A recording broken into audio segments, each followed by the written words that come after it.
ایک اور سوال بھیجیے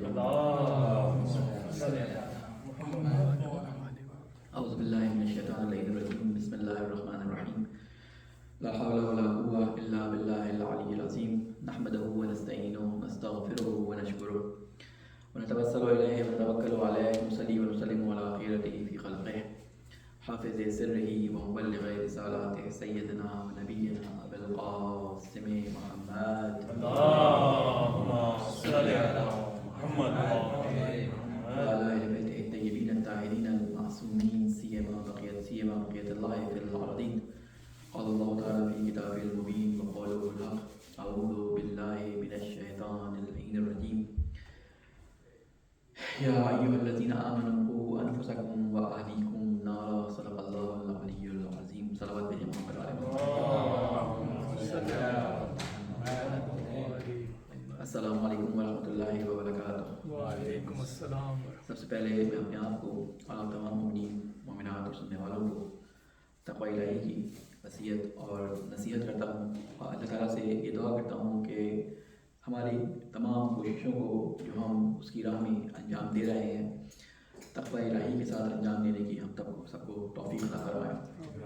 اللہ تعالیٰ نے اپنی جو اسکیم تھی اس کے اندر انسانوں کو اس دنیا کے اندر اس لیے بھیجا کہ اللہ خود بے عیب ہے، اس نے بے عیب جنت خلق کی اور اس بے عیب جنت کی خلقت کے بعد اس نے فیصلہ کیا کہ اس میں جو لوگ آئیں وہ بھی بے عیب ہو کر اس جنت کے اندر پہنچیں، لہٰذا اس نے ایک مخلوق جس کو انسان کہا گیا اور اس کو خلق کرنے کے بعد اللہ تعالیٰ نے یہ کہا کہ میں احسن الخالقین ہوں، یعنی میں نے انسان کو ایک ایسی خلقت ایک ایسا شاہکار بنایا ہے کہ اپنی تمام مخلوقات میں اس کو برتری بخشی۔ ہو سکتا ہے کہ جسامت کے لحاظ سے اور مختلف کوالٹیز کے لحاظ سے مختلف مخلوقات اللہ تعالیٰ کی انسان سے مضبوط قوی اور بہتر ہوں، لیکن اللہ تعالیٰ نے انسان کے اندر ایک ایسی چیز رکھی کہ جس کے خلق کرنے کے بعد اللہ تعالیٰ نے اس کو کہا کہ یہ میرا بندہ ہے اور میری سب سے بہترین مخلوق ہے۔ وہ کیا چیز تھی؟ وہ انسانی روح، یا یوں کہہ لیں کہ انسانی عقل ہے۔ اللہ تعالیٰ نے جب اپنی روح اس انسان کے پتلے میں حضرت آدم کے پتلے میں پھونکی تو کہا کہ میں احسن الخالقین ہوں۔ پھر اللہ تعالیٰ نے جب اس کو عقل دی اور ارادہ دیا تو یہ بیان فرما دیا اپنے فرشتوں کے سامنے کہ ان میں سے جو اچھے کاموں پہ عمل کرے گا، جو نیک کاموں پہ عمل کرے گا، وہ میری اس بے عیب جنت میں آ جائے گا۔ لہٰذا میں ان کو آزمانے کے لیے، ان کا QC ٹیسٹ کرنے کے لیے دنیا میں بھیج رہا ہوں۔ اس دنیا کے اندر جب یہ جائیں گے ان کے سامنے اچھا اور برا راستہ دونوں موجود ہوں گے۔ ان اچھے برے راستوں میں سے اللہ تعالیٰ کہتا ہے کہ میں ان کی فطرت میں نیکی کے راستوں کو الہام کر دیا ہے، وَأَلْهَمَهَا فُجُورَهَا وَتَقْوَاهَا، کہ میں نے نیکی اور برائیوں کو ان کی فطرت کے اندر الہام کر دیا ہے۔ یہ خود سمجھتے ہیں کہ کون سا راستہ بہتر ہے اور کون سا راستہ برا ہے۔ جب یہ بہتر راستے پہ چلتے رہیں گے تو میں ان کو اس کا عوض اس جنت کی صورت میں دوں گا۔ اس راہ میں اللہ کو معلوم تھا کہ انسان کیونکہ بہت سارے عوامل، بہت سارے خطرات کا شکار ہوگا، بہت طرف سے اس پہ حملہ ہوگا، اور اس حملے سے بچنے کے لیے اس کو کچھ نہ کچھ ایسا جسے کہتے ہیں کہ سافٹ ویئر چاہیے جو ان حملوں سے اس کو بچا سکے۔ یوں کہہ لیں کہ انسانی زندگی کے اطراف میں بہت سارے وائرسز ہیں، ان کو جسے کہتے ہیں کہ مارنے کے لیے، ان سے بچانے کے لیے اللہ تعالیٰ نے تقویٰ کا اینٹی وائرس جو ہے وہ انسان کے لیے اپنے انبیاء علیہ السلام اس کے نفس میں مختلف طریقوں سے یہ سافٹ ویئر انسٹال کرنے کی کوشش کی کہ جو یہ سافٹ ویئر اپنے انسٹال کر لے جس کے اندر تقویٰ الہی جو ہے اس کی فطرت ثانیہ بن جائے، وہ ہر کام انجام دینے سے پہلے اللہ تعالیٰ کے تقویٰ کو مد نظر رکھے تو وہ بچ بچا کے مجھ تک پہنچ جائے گا، اور چھوٹی موٹی جو خطائیں اس سے ہو جائیں گی وہ ان چھوٹی خطاؤں کو اسے معاف کر رہا ہوگا۔ اس سلسلے میں ہماری گفتگو سورہ نساء میں آج کل چل رہی ہے کہ اللہ تعالیٰ کہتا ہے کہ میں جو ان کے بڑے گناہ ہیں ان سے اگر انسان بچتا رہے، جو کبائر ہیں جنہیں گناہ کبیرہ کہتے ہیں، ان سے انسان اگر بچتا رہے تو چھوٹے چھوٹے گناہوں جن کو سیئات سے تعبیر کیا گیا ہے قرآن مجید کے اندر، ان سیئات کو میں خود بخود معاف کر دوں گا اپنی رحمت اور اپنے فضل سے۔ تو تقویٰ وہ جسے کہتے ہیں کہ برنامہ، وہ کام، وہ انسان کا جسے کہتے ہیں کہ ہتھیار ہے کہ جس کے ذریعے وہ تمام چیزوں کو تمام حملوں کو روک سکتا ہے. میں نے اس کے بارے میں تفصیل سے آپ کو بتایا تھا کہ تقویٰ ایک شیلڈ ہوتی ہے کہ باہر گندگی موجود ہوتی ہے, باہر پریشانیاں موجود ہوتی ہیں, لیکن ان پریشانیوں ان گندگیوں سے بچ کر نکلنا صرف ایک ہی طرح ممکن ہے کہ جو انسان تقویٰ کا راستہ اختیار کرے. اب سوال یہ پیدا ہوتا ہے کہ یہ ساری چیزیں اچھی بیان کی گئی ہیں احادیث میں, روایات میں, قرآن میں, اللہ تعالیٰ نے اپنے انبیاء کے ذریعے, اپنے اولیاء کے ذریعے تمام چیزیں جو ہیں وہ ہم تک پہنچا دی, لیکن اس کے مقابل میں ایک ہستی آدم کی خلقت کے وقت سے انسانیت کی دشمن بنی ہوئی ہے. اس نے قسم کھائی تھی, اور وہ قسم کیا کھائی تھی کہ میں اس آدم کی اولاد کو اغوا کروں گا. اغوا کوئی اردو والا الفاظ نہیں ہوتا, اغوا کا مطلب کہ میں اس کو راہ راست سے ہٹاؤں گا. تو وہاں پہ اللہ تعالیٰ نے یہ بیان کیا تھا کہ تیرا زور چلے گا لیکن سوائے میرے مخلص بندوں کے, جو نیک اعمال کرتے رہیں گے, جو اخلاص کے ساتھ اعمال کو انجام دیتے رہیں گے, ان پہ تیرا زور نہیں چلے گا. عباد المخلصون جو ہے وہ تیرے حملوں سے بچے ہوئے ہوں گے. یہ شیطان نے قسم کھائی تھی, اور شیطان نے وہ اپنا جسے کہتے ہیں قسم کو نبھانے کا سلسلہ ابھی تک جاری کیا ہوا ہے. شیطان کے لشکر مستقل طور پہ اس معاشرے کے اندر مختلف طریقوں سے ان لوگوں کو ٹارگٹ کر رہے ہیں جو اللہ تعالیٰ کے راستے پر چل رہے ہیں. جو اللہ تعالیٰ کے راستے پر نہیں چل رہے, شیطان کو ان کی طرف توجہ دینے کی ضرورت نہیں ہے, لہٰذا وہ توجہ اس طرف دیتا ہے کہ جہاں پر اس کو نظر آتا ہے کہ کوئی شیطان کے راستے پر جو ہے وہ چلنے سے گریز کر رہا ہے. اور یہ حملہ زیادہ تر جو ہو رہا ہے وہ آپ لوگوں کے لیے زیادہ سننے والا ہے, اس لیے کہ ہمارے سب کے بچے ہیں, اور جو اس وقت سب سے زیادہ حملے کا شکار ہیں وہ انسان کی اولاد, انسان کے فرزند جو ابھی چھوٹی ایج میں ہیں, جن کی عقل ابھی ناپختہ ہے, یہ سب سے زیادہ اس وقت شکار ہے. اور اس شکار کا جسے کہتے ہیں کہ ٹارگٹ جو ہے وہ خاندان ہے, کیونکہ آپ کو معلوم ہے کہ ایک معاشرہ چھوٹے چھوٹے خاندانوں سے, اور خاندان چھوٹے چھوٹے مختلف افراد سے مل کر تشکیل پاتا ہے. یہ افراد خاندان تشکیل لیتے ہیں, اور یہ سارے خاندان مل کر ایک معاشرہ تشکیل لیتے ہیں. اگر ایک خاندان کے اندر بگاڑ پیدا ہو جائے تو آہستہ آہستہ پورے معاشرے کے اندر بگاڑ پیدا ہو جاتا ہے. اور خاندان کے اندر بگاڑ کہاں سے پیدا ہوتا ہے؟ خاندان کے اندر بگاڑ وہاں سے پیدا ہوتا ہے کہ جہاں پر وہ بچے جو اس خاندان میں تربیت پا رہے ہیں وہ راہ راست پر چلنے کے بجائے اپنی راستے کو تبدیل کر کے کج راستے پر نکل رہے. لہذا شیطان نے آج کل سوشل میڈیا کے آنے کے بعد شیطان نے جو ٹارگٹ رکھا ہے وہ نوجوان نسل کو رکھا ہے. جتنی بھرمار اس وقت مختلف قسم کے جیسے کہتے ہیں فتنوں کی یا مختلف قسم کی معلومات کی بھرمار اس وقت موجود ہے معاشرے کے اندر سوشل میڈیا کے اوپر, اتنی ہی زیادہ لا علمی بڑھتی جا رہی ہے. آپ کو معلوم ہے ہر قسم کی معلومات موجود ہے. ہر وہ بات جو آج سے 40 سال پہلے یا 50 سال پہلے ہمارے بزرگان کو معلوم کرنے کے لیے دور دور سفر کر کے علماء کے پاس جانا پڑتا تھا, اور وہ علماء کے پاس جا کے ان کی خدمت میں آ کے معلوم کرتے تھے, وہ چیزیں بچے ایک کلک کے اوپر لکھ کر اپنا سوال 2 سیکنڈ کے اندر حاصل کر لیتے ہیں. لیکن اس کے باوجود جب کوئی چیز بہت آسان ہو جائے تو اس کی طرف انسان کی توجہ کم ہو جاتی ہے. ہم اپنی ہی بات کر لیں, بچے تو چلو چھوٹے ہیں, ان کو اتنی شاید عقل نہ ہو, ہم یہ سمجھتے ہیں ان کو زیادہ عقل ہوتی ہے, لیکن ہم خود بہت ساری ایسی چیزیں ہوتی ہیں کہ ہم اپنی عقل کے مطابق اس کو چلا رہے ہوتے ہیں, جبکہ ہمیں شک بھی ہوتا ہے اس بارے میں کہ آیا یہ کام صحیح ہے یا نہیں صحیح. ہم کہتے ہیں کہ ہماری عقل کہہ رہی ہے اس طرح تو اس طرح ہی ہوگا, ہم کبھی چیک کرنے کی کوشش نہیں کرتے. بہت سارے ایسے کام ہیں کہ جو ہم اپنی زندگی میں انجام دیتے ہیں, سالوں گزرنے کے بعد 30-40 سال عمر گزارنے کے بعد پتہ چلتا ہے کہ یہ جو انجام ہم کام دے رہے تھے یہ خلاف شریعت یا خلاف حکم شرع ہے. اس کے بعد ہم کہتے ہیں کاش ہم پہلے دیکھ چکے ہوتے.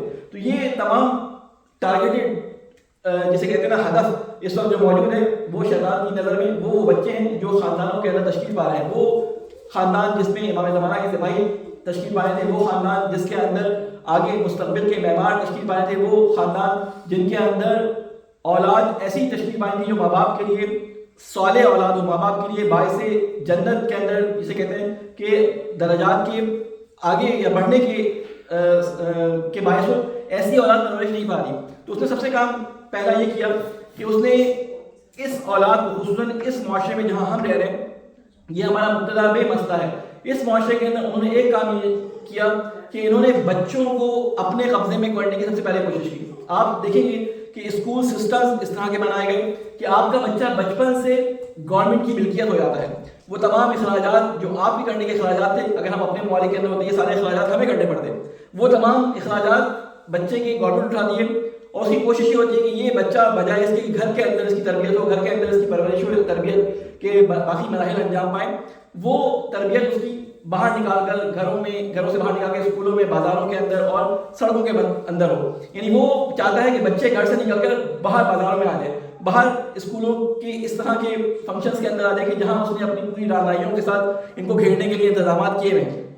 اور ایک بچہ جو آج کے دور میں زندگی کر رہا ہے، وہ جو جہاد کر رہا ہے، ہم میں سے کسی نے وہ جہاد نہیں کیا. یقین کریں کہ آج کل کے بچے جتنے زیادہ اسٹرانگ اگر وہ ہو جائیں تو ہماری نسل کے جو لوگ گزرے ہیں یا ہم سے پرانی نسل کے جو لوگ گزرے ہیں، نفسانی کنٹرول پہ آج کے بچوں کو ہم سے زیادہ کنٹرول حاصل ہے. کیوں کہ ہمارے سامنے گناہ کے مواقع ہی نہیں تھے، تو ہم زیادہ اپنے آپ کو تحسین آمیز الفاظ میں یاد نہیں کر سکتے کہ ہم نے گناہ نہیں کیا اپنے زمانے کے اندر. ہمارے سامنے گناہ کے مواقع نہیں تھے. لیکن آج کا ایک بچہ چھوٹی سی عمر سے لے کر جب اس کے ہاتھ میں موبائل آپ کو پکڑا جاتی ہے، اس عمر سے لے کر شیطان کے حربوں کا شکار ہے. اس کے سامنے تمام چیزیں اپنی پوری رہنمائیوں کے ساتھ موجود ہیں، اس کے دسترس میں بھی ہیں. لیکن وہاں پہ جب وہ اپنے آپ کو بچاتا ہے تو وہ ہم سے بڑا جہاد کر رہا ہوتا ہے. لیکن یہ اسی صورت ممکن ہے کہ جب بچہ گھر کے اندر اس طرح سے تربیت پائے کہ باہر سے آنے والے تیر اس پہ اثر انداز نہ ہو سکے. اور اس کے لیے ضروری ہے کہ ایک سالم خاندان، ایک سالم خانوادہ، ایک ایسے ماں باپ کہ جن کی خود اپنی تربیت ہوئی بھی ہو، وہ بچوں کو اس طرح سے تربیت کرے کہ وہ انسان کی جسے کہتے ہیں نا کہ وہ کوالٹی جو بچوں کو دینا چاہتے ہیں ان کے عمل میں خود سے نظر آئے. میں نے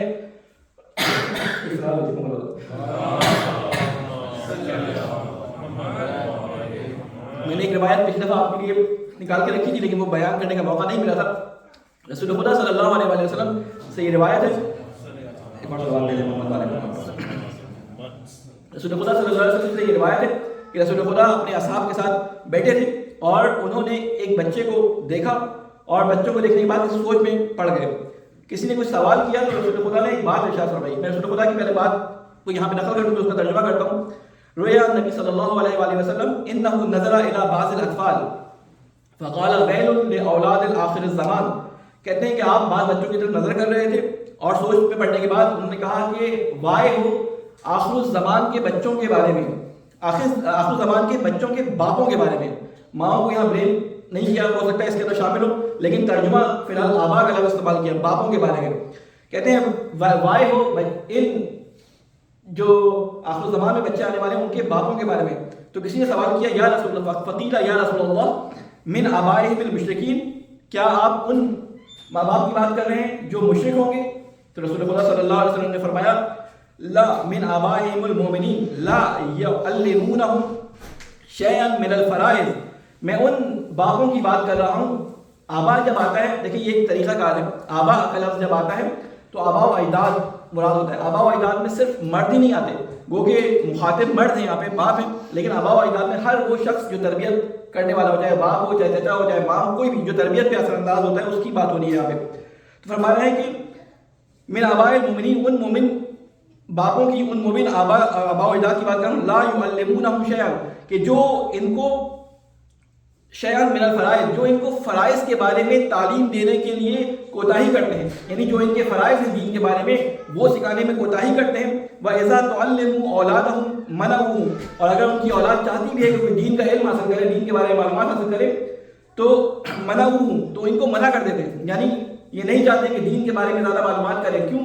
دین سے ہٹ کر وہ چیزیں جو ان کے دنیاوی معاملات میں فائدہ مند ہوتی ہیں، جو ان کی دولت، جو ان کی شہرت، جو ان کی علمی ایسی ترقی جس میں ان کے ساتھ پیسہ جڑا ہو، ان چیزوں پہ وہ توجہ دیتے ہیں کہ اس اچھے سے اسکول میں داخل کرا دیں، اچھا سا اس کو تمام سیٹ اپ کر کے دے دیں جس سے وہ اپنی پڑھائی پوری کر سکے. لیکن دین کے بارے میں سیٹ اپ کرنے پہ وہ اکتفا نہیں کرتے.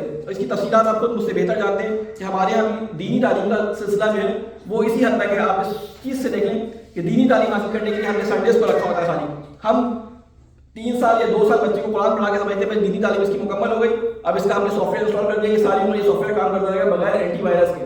ہم سمجھتے ہیں کہ 2 سال کے بچے کو ہم نے جو سکھا دیا، قرآن پڑھا دیا، 3 سال کے، 4 سال کے، 5 سال میں جب تک قرآن وہ پڑھتا ہے وہ ایک دفعہ پڑھانا ہمارے لیے کافی ہے، ہماری ذمہ داری ختم. جبکہ رسول خدا کا فرمان ہے کہ میں ایسے باپوں سے جو مسلمان ہوں گے لیکن وہ منع کریں گے دین کا علوم حاصل کرنے کے لیے. کیوں؟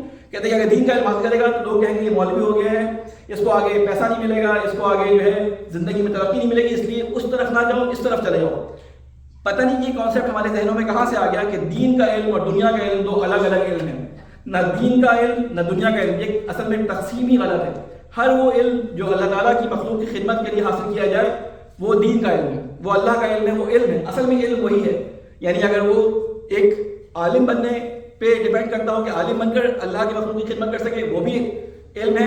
جو انجینئر یا فزکس یا کیمسٹری یا میڈیکل کے شعبے کے اندر جا کر اپنی خدمات لوگوں کے لیے، اللہ کی مخلوق کے لیے وقف کرنا چاہے لیکن قربت اللہ کرے، تو یہ بھی علم دین ہے.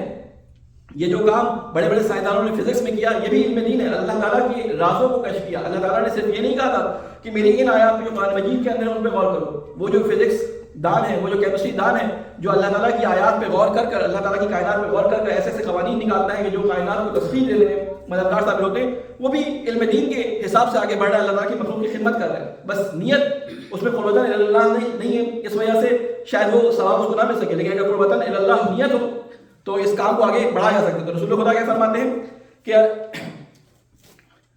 اذا تعلموا اولادهم منعوا ورزوا عنهم بعرض يسير من الدنيا فانا منهم بريء وهم مني براء.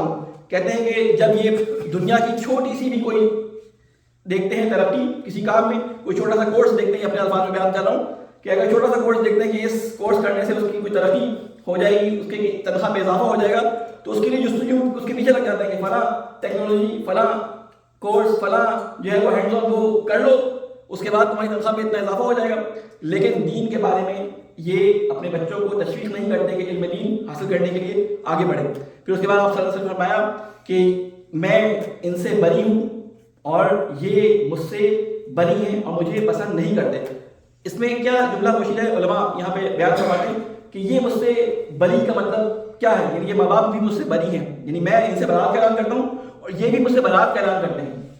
یہ برات زبان سے نہیں ہوتی. اگر ہم آج کل کی دنیا میں دیکھیں تو یہ برات وہ ماں باپ جو اپنی اولادوں پہ محنت نہیں کرتے، وہ زبان سے برات نہیں کرتے کہ ہم رسول خدا کو نہیں مانتے، وہ اپنے عمل کے ذریعے اس برات کا اعلان کر رہے ہوتے. ایک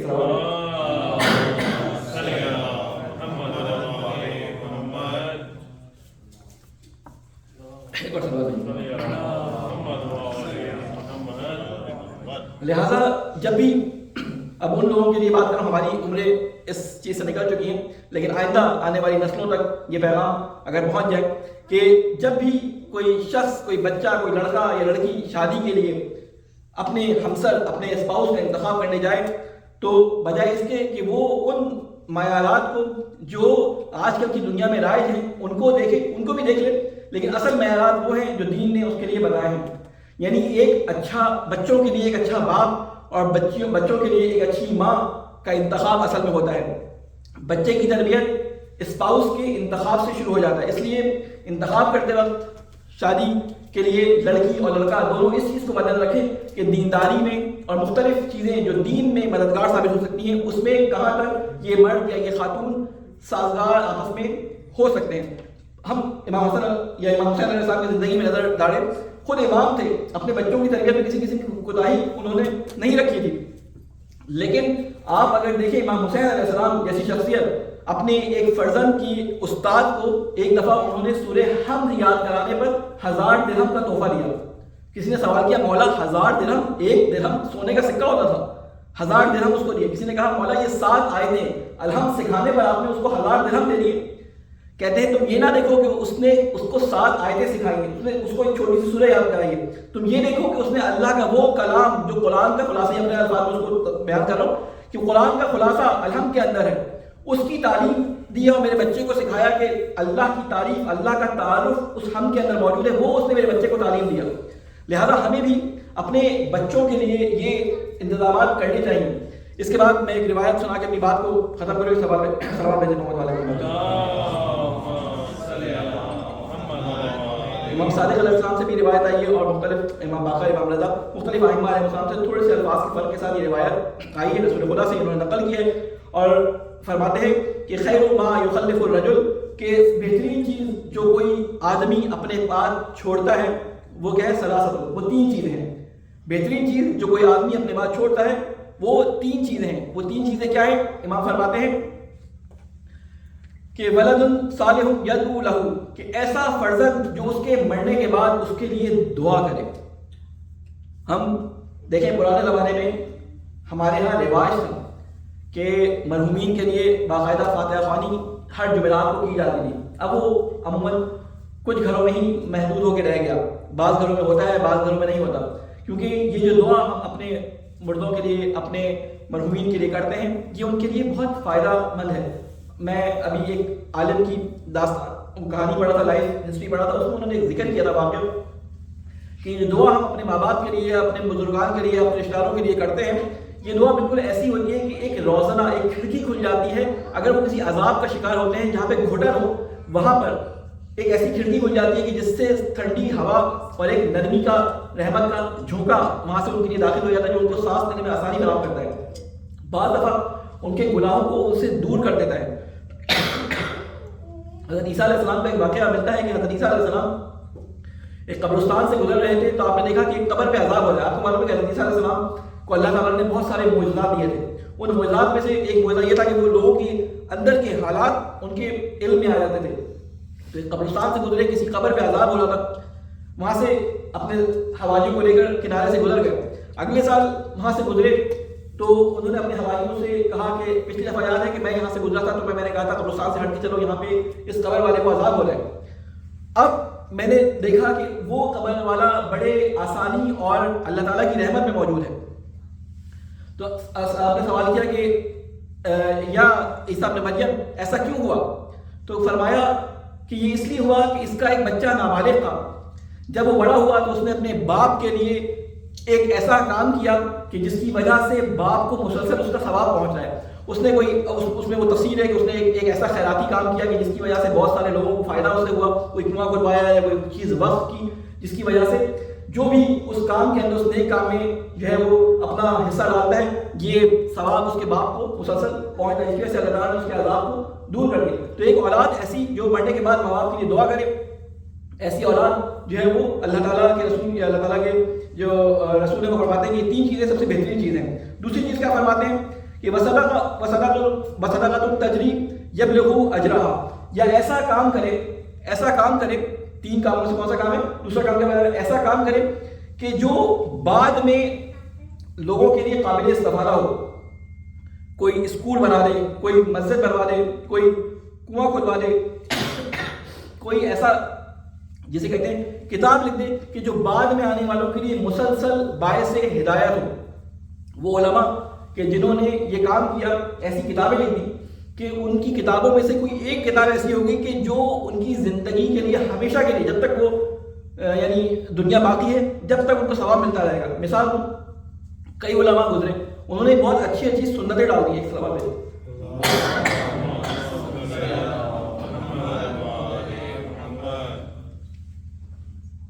بہت اچھی اچھی ایسی سنتیں ڈالی اور بہت اچھے اچھے ایسے کام کیے کہ جو آج تک لوگوں کے درمیان رائج ہیں. مثال کہ شیخ صدوق کا نام آپ سب نے سنا ہے.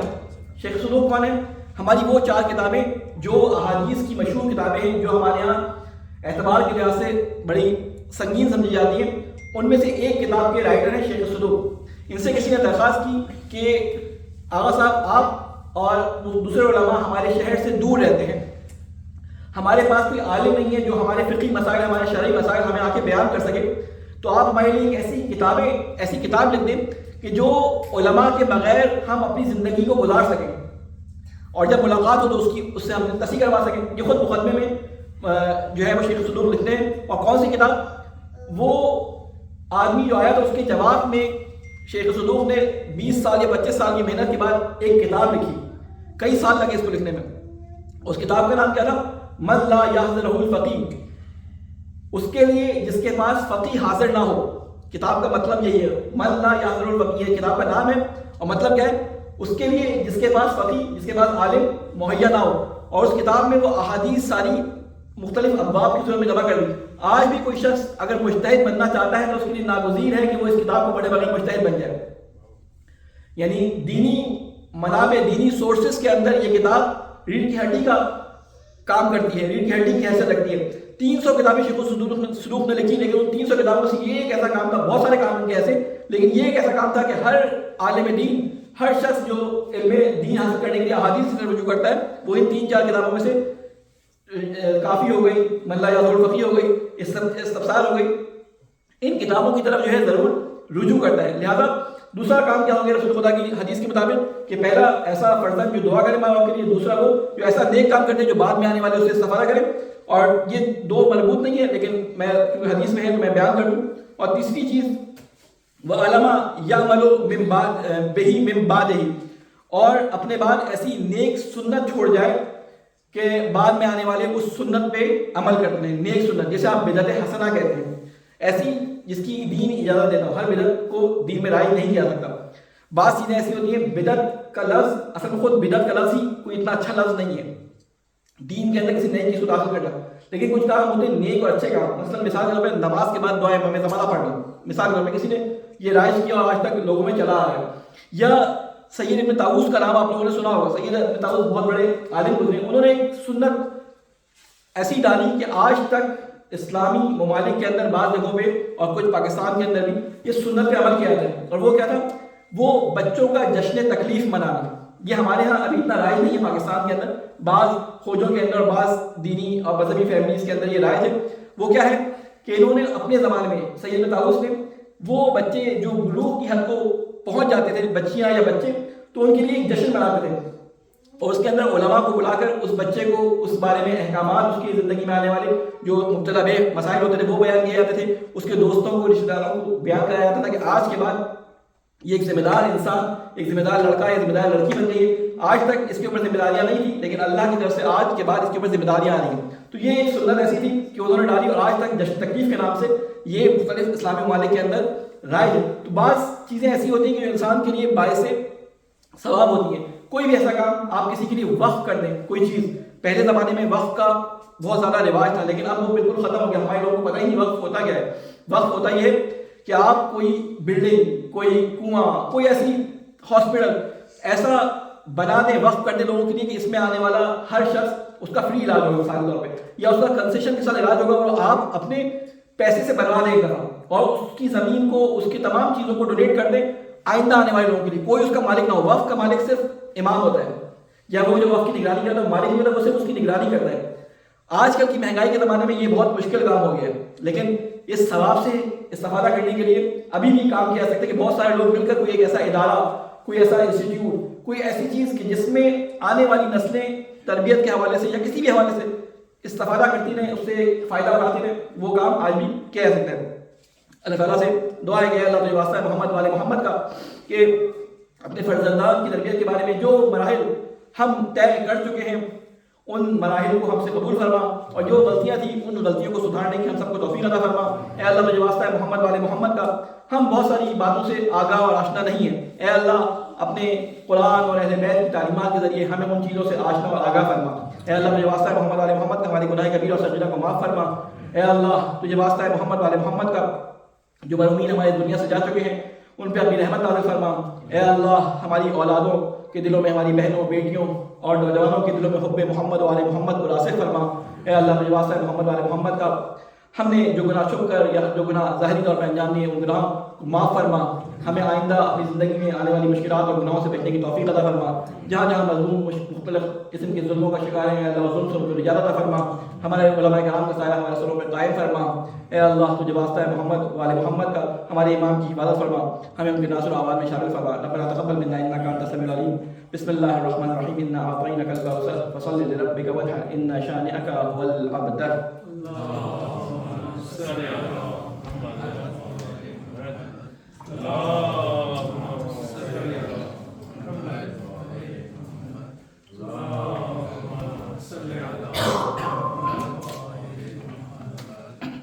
اللهم صل على محمد وعلى محمد. اللهم صل على محمد وعلى محمد. بسم الله الرحمن الرحيم.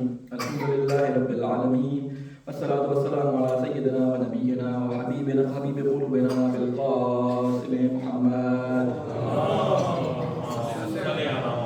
وعلى آله الطيبين الطاهرين المعصومين سيما علي أمير المؤمنين والصديقة الطاهرة فاطمة الزهراء سيدة النساء العالمين والحسن والحسين سيدي شباب أهل الجنة وعلي بن الحسين ومحمد بن علي وجعفر بن محمد وموسى بن جعفر وعلي بن موسى ومحمد بن علي وعلي بن محمد والحسن بن علي والخلف القائم المهدي وجعل على عبادك همنا وكافي بلادك وصل على أئمة المسلمين وحماة المستضعفين وحداة المؤمنين.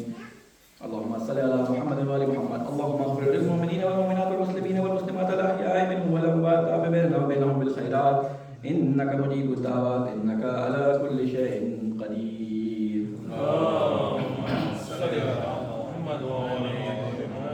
السلام علیکم ورحمۃ اللہ وبرکاتہ. سب سے پہلے میں اپنے آپ کو اور تمام مومنین مومنات کو تقوی الہی کی وصیت اور نصیحت کرتا ہوں اور اللہ تعالیٰ سے یہ دعا کرتا ہوں کہ ہمیں اپنے تمام کاموں کو تقوی الہی کے مطابق انجام دینے کی توفیق عطا فرمائے.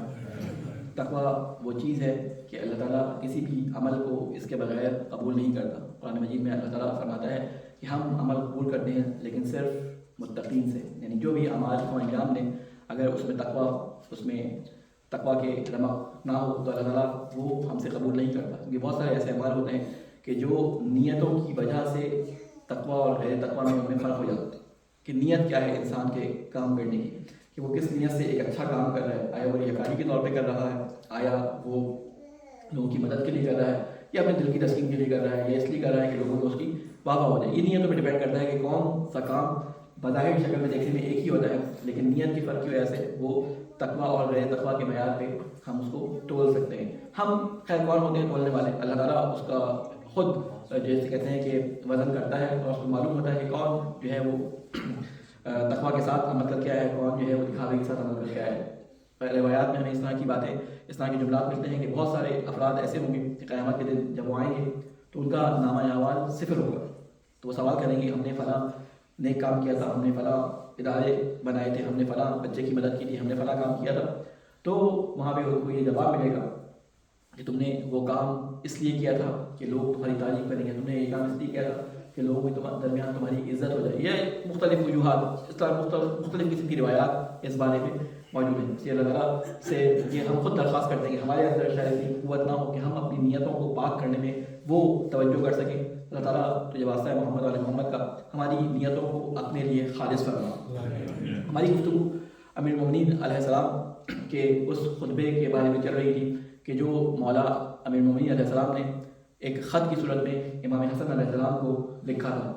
اور اس نامے میں یا اس خط کے اندر ایک تربیت کا پورا سلیبس موجود ہے، کیونکہ یہ نصیحت امام علی علیہ السلام کی امام حسن کی اپنی اولاد میں سے محمد بن حنفیہ کے نام ہے، لیکن وہ آج تمام باپوں کی طرف سے اپنی اولاد کے لیے نصیحت ہے. نصیحت کیا ہے کہ ایک عملی اسکیجول ہے کہ کس طرح سے اپنی زندگی میں اپنی اولاد کے ساتھ کیا کیا جائے. اس سلسلے میں ہماری گفتگو چل رہی تھی، وقت میں بس کم ہے اس لیے اس کا تھوڑا سا حصہ آج میں پڑھوں گا، باقی انشاءاللہ آئندہ آپ کے سامنے کیونکہ طولانی ہے تو ہم نے کوشش کی کہ اس کو اس تربیتی سلیبس کو اپنے خطبے میں تھوڑا سا اس کا حصہ آپ کے سامنے بیان کریں. ہماری گفتگو یہاں تک پہنچ گئی تھی کہ مولا امیر المومنین نصیحت کرتے کرتے یہ کہہ رہے تھے کہ اپنی اصل منزل کا انتظام کرو اور اپنی آخرت کا دنیا سے سودا نہ کرو. یہ گفتگو ہماری چلتے چلتے یہاں تک پہنچی تھی کہ امیر المومنین فرماتے ہیں کہ میری وصیت کو سمجھو اور اس سے روگردانی نہ کرو. اچھی بات وہی ہے جو فائدہ دے اور اس علم میں کوئی بھلائی نہیں جو فائدہ رسا نہ ہو. یعنی ایک ایک جملے میں یعنی علماء نے اس ایک خط کے اندر سے کسی نے 300 کسی نے 400 کسی نے 500 نکات نکالے ہیں. امام علی علیہ السلام کا ایک ایک جملہ تشریح کا جو ہے حامل ہے. اس پہ پوری شرح لکھی گئی ہیں، یعنی 3 جلدوں کی شرح صرف ایک خطبے پہ لکھی گئی ہیں. میں صرف آپ کے سامنے ترجمہ کر رہا ہوں، لیکن یہ جو مولا امیر المومنین علیہ السلام یہاں پہ خطبہ بیان کر رہے ہیں اس کے ہر جملے میں پوری ایک جسے کہتے ہیں پورا ایک دریا ایک کوزے میں مولا امیر المومنین علیہ السلام نے سمویا ہوا ہے. تو مولا فرماتے ہیں کہ میری وصیت کو سمجھو، اس سے روگردانی نہ کرو. اچھی بات وہی ہے جو فائدہ دے اور اس علم میں کوئی بھلائی نہیں جو فائدہ رسا نہ ہو، اور جس علم کا سیکھنا سزاوار نہ ہو اس سے کوئی فائدہ بھی نہیں اٹھایا جا سکتا. اے فرزند، جب میں نے دیکھا کہ کافی عمر تک پہنچ چکا ہوں اور دن بدن ذوق میرا بڑھتا جا رہا ہے تو میں نے وصیت کرنے میں جلدی کی اور اس میں کچھ اہم مضامین درج کیے ہیں کہ کہیں ایسا نہ ہو کہ موت میری طرف سبقت لے جائے اور دل کی بات دل میں ہی رہ جائے، یا بدن کی طرح عقل اور رائے بھی کمزور پڑ جائے، یا وصیت سے پہلے ہی تم پر کچھ خواہشات کا تسلط ہو جائے. مولا علیہ السلام دیکھیں بالکل بغیر کسی کے، ہم کہتے ہیں کہ بغیر لگی لپٹی کے تمام باتیں کھول کھول کے بیان کر رہے ہیں. اور کل کس کو رہے نصیحت؟ اگر یہ مان لیا جائے کہ امام حسن علیہ السلام کو ہے، کیونکہ بہت سارے شواہد اس طرح کے ملتے ہیں کہ یہ وصیت جو ہے مولانا نے اپنے بیٹے ہی کے نام کی ہے، کیونکہ وہاں پہ لکھا ہے کہ تم میرا جز ہو، میں کل ہوں تم میرا جز ہو، یعنی میرے بدن کا ایک حصہ ہو. تو یہ یعنی اولاد سے ہی مخاطب ہے. ایسا نہیں ہے کہ مولانا نعوذ باللہ امام حسن کے کندھے پہ رکھ کر جو ہے وہ بندوق، ہم کہتے ہیں نا کسی کندھے پہ رکھ کے بندوق چلانا، ایسا نہیں کہ دیوار سے بولو تو دروازہ سنے. ایک مثال ہے عربی زبان کے اندر کہ کنیز سے کہو، مالکہ سے کہو تاکہ کنیز سن لے. یہ مختلف قسم کی مثال ہے کہ کسی کو سنانے کے لیے کسی اور کو کہا جاتا ہے. ایسی چیز اس میں موجود نہیں ہے. وہ بھی ہو سکتی ہے لیکن اصل نصیحت امام حسن علیہ السلام کو یہ کی جا رہی ہے. اس میں امام حسن کے بارے میں کیا فرمایا؟ امام حسن یا محمد بن حنفیہ سمجھ لیں آپ، ان دونوں میں سے کسی ایک کو یا اپنی اولادوں میں سے کسی ایک کو یہ کی جا رہی ہے. فرما رہے ہیں کہ میرا بدن ضعیف ہو چکا ہے، میں اس لیے جلدی کر رہا ہوں کہ میری موت کہیں مجھ پہ سبقت نہ لے جائے اور دل کی بات دل میں رہ جائے اور عقل اور رائے بھی کمزور پڑ جائے، یا وصیت سے پہلے ہی تم پر کچھ خواہشات کا تسلط ہو جائے، یا دنیا کے جھمیلے تمہیں گھیر لیں کہ تم بھڑک اٹھنے والی منہزور اونٹ کی طرح ہو جاؤ. اور کیونکہ کمسن کا دل اس خالی زمین کی مانند ہوتا ہے جس میں جو بھی ڈالا جاتا ہے اسے قبول کر لیتی ہے، لہذا قبل اس کے کہ تمہارا دل سخت ہو جائے اور تمہارا ذہن دوسری باتوں میں لگ جائے، میں نے تعلیم دینے کے لیے قدم اٹھایا تاکہ تم عقل سلیم کے ذریعے ان چیزوں کو قبول کرنے کے لیے آمادہ ہو جاؤ جن کی آزمائش اور تجربہ و علم کی وہ باتیں بے تعصب و مشقت تم تک پہنچ رہی ہیں جن پر ہم مطلع ہوئے ہیں، اور پھر وہ چیزیں بھی اجاگر ہو کر تمہارے سامنے آ رہی ہیں کہ جن میں سے کچھ ممکن ہے ہماری نظروں سے اوجھل ہو گئی ہوں.